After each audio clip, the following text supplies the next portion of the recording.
correct way, isn't it? And look, we did it. All right. Man, we finished. So now let me see if I can show you this. And let me move the camera around and show you. I'm gonna get up here. And sorry for moving you here.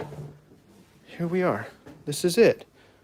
This is the, I can't remember the name again. The Parasaurolophus. That's it. Looks like that. Look at that thing. And when we stand it up, it looks like that. It's a beautiful creation. And this thing is big. It's like, the size it says is like, yeah, 6 by 17 by 14 inches.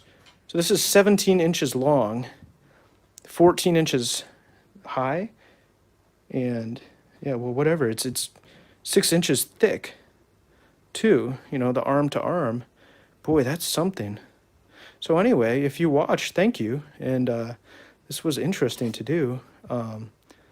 Yeah, if you're looking for a model to do, I don't think you can get this one, but you can certainly get something like it, you know. And yeah, it was enjoyable.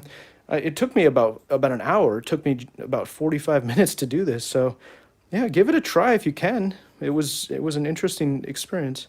And again, this is just to show you again. This is the Parasaurolophus kit, wooden skeleton kit, and this is by Safari Company. That one, yeah, it's a Florida company. I don't know if it's still in business. But yeah, try a kit if you can. It was fun. I would only do this during coronavirus if I had no students here. So that's why I did this for you. But I hope you learned and hope you enjoyed. Try a kit, and see you later. Bye bye.